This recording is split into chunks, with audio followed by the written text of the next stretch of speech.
Y en su visita histórica recordamos cómo desde las primeras horas de su pontificado el singular estilo del Papa Francisco hizo anticipar que la etapa que se iniciaba sería de cambios. Los sectores liberales se esperanzaron, los más conservadores se pusieron en alerta. Pero 4 años después de la llegada del primer Papa latinoamericano que ha cambiado en la Iglesia Católica, aquí se los contamos. Cardinalem Bergoglio, qui sibi nomen imposuit Franciscum. Se ha impuesto el nombre Francisco, le anunció el cardenal protodiácono Jean-Louis Taurán a la multitud católica emocionada, a pesar del frío y la lluvia. Ya en esa primera decisión, aún sin haber salido al balcón, el nuevo Papa había marcado su rumbo y el de la Iglesia que le había sido encomendada. 3 días después, explicaría las razones en su primer encuentro con los periodistas del mundo. Francesco de Asís. Francisco de Asís. L'uomo povero. Un hombre pobre. ¿Cómo quisiera una iglesia pobre y para los pobres? E per i poveri. Una iglesia pobre y para los pobres. Una frase breve que, sin embargo, retumbó en los muros marmóreos del Vaticano y en las parroquias más humildes y alejadas. Lo pidió a los cardenales desde su primer saludo en la Sala Clementina y no se ha cansado de insistir en ello desde entonces, a veces con ternura. El verdadero poder es el servicio. A veces con desafiante firmeza. Jesús no los llama a convertirse en príncipes de la iglesia. Los llama a servir como Él y con Él.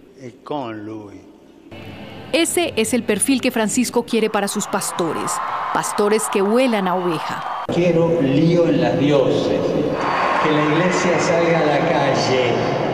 Y fieles comprometidos con los más débiles. Estamos en un sistema mundial económico que no es bueno. Al centro está el dinero, el Dios dinero.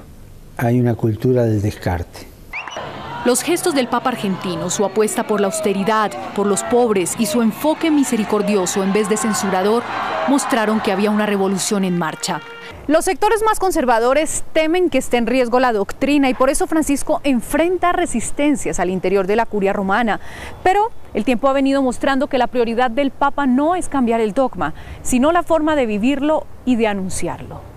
Para el sacerdote jesuita Vicente Durán Casas, con su ejemplo, Francisco está cambiando la curia y también a los feligreses. Evangelizando las estructuras de gobierno de la Iglesia, que sean estructuras construidas sobre la base de la fraternidad, del encuentro, de la comunidad.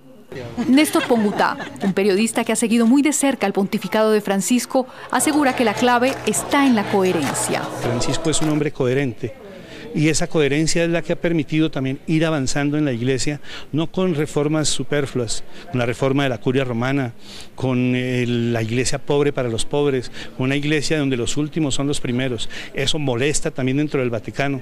Los críticos sostienen que no ha cambiado nada de fondo en la rígida doctrina y que no hay progresos en temas que distancian a los fieles como el control natal, el aborto, las uniones gay o el sacerdocio femenino.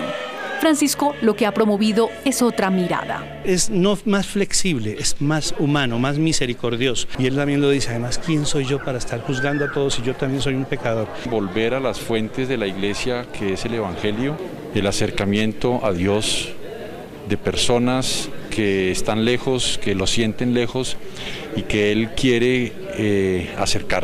Para Francisco no es tiempo de castigar, sino de sanar. Está convencido de que se puede cambiar el mundo si se cambia el corazón.